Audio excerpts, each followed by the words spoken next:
Morning বন্ধুরা, শুভ সকাল। একটা নতুন ব্লগ নিয়ে নতুনভাবে হাজির হয়ে গেলাম। আজকে সোমবার। আজকের সোমবার মানে হচ্ছে মহাদেবের আজকে তৃতীয় সোমবার, মানে শ্রাবণ মাসে। তো চলুন শুভ সকালে সকলকে শুভেচ্ছা জানিয়ে ব্লগটা শুরু করলাম। সকালে জলখাবার আজকে মানে ঘুগনি, আর মানে ঘুগনি মটর দিয়ে আলু দিয়ে একটা তরকারি আর পরোটা।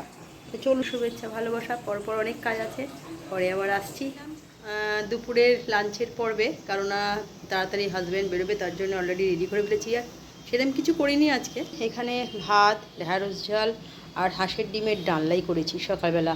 তো চলুন, শুভ দুপুরের শুভেচ্ছা রইল। সকাল বলে ফেলেছি, তো খাবারটা দিয়ে দিই। ছেলেরও জল খাবার কমপ্লিট হয়ে গেছে, তারপর পরে টুকটাকে কাজ আছে। বন্ধুরা, চায়ের পর্বে সন্ধেবেলা ছেলেরা আমার জন্য করে নিয়ে এলাম, কারণ ওর বাবা গেছে অফিস থেকে, এখনও ফেরেনি, একটু দেরি হবে।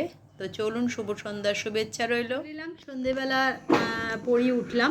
উঠে যেটা হাজব্যান্ড এলো, আমি আর ছেলেই ছিলাম। চা তো আমাদের খাওয়া হয়ে গেছে, কিন্তু ওই মাত্র ফিরে মুড়ি ঘরে ছিল, একটু চপ নিয়ে এলো। সন্ধেবেলা কি খাবো ভাবছিলাম, তো একটু চপ মুড়ি খেয়ে নিই। চা করবো, সবে ও ফিরেছে, আমাদের চা খাওয়া হয়ে গেছে।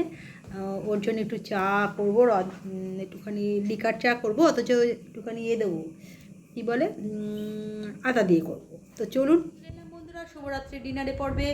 তার আগে আজকে বাংলা মিডিয়ামে পরীক্ষা শুরু হয়ে গেছে। আজ থেকেই পড়িয়ে উঠলাম। খাতা দেখা মানে একটু চাপে আছে এখন, যেহেতু পরীক্ষা চলছে বলে। তারপরে উঠেই যেটা রান্না করলাম, আজকে রাত্রিবেলা সব করলাম, রুটি করলাম, এখানে স্যালাড কেটে দিলাম, আর ওবেলা ডিম করেছিলাম বলে এবেলা একটু চিকেন করে দিলাম ছেলেটাকে। তো চলুন, শুভরাত্রি, অনেক শুভেচ্ছা ভালোবাসা রইল। তো গরম একটু লাগছে, মানে ভাবে রান্না করে উঠেছি তো রান্নাঘর থেকে, তো একটু গরম লাগছে। চলুন, কালকে একটা নতুন ব্লগ নিয়ে হাজির হয়ে যাব। আজকের মতন গুড নাইট। গতানুগতিক জীবন চলছে, সোম থেকে শনি অবধি, এই শুক্র অবধি চলে। শনি রবিবারটা আনন্দের দিন, সবাই একসাথে থাকি। আবার 7টা দিন যেমন তেমন। আজকে হচ্ছে শ্রাবণ মাসের তৃতীয় সোমবার। সকলকে শুভেচ্ছা জানিয়ে সকালে আবার জানাই। আজকে কেটে গেল, আর মনে হয় 2টো আছে শ্রাবণ মাসের সোমবার। ভগবান সকলকে ভালো রাখুন, সুস্থ রাখুন। মহাদেবের কী বলবো, আশীর্বাদে সবাই ভালো থাকুক, এই জানিয়ে শুভরাত্রি জানাই।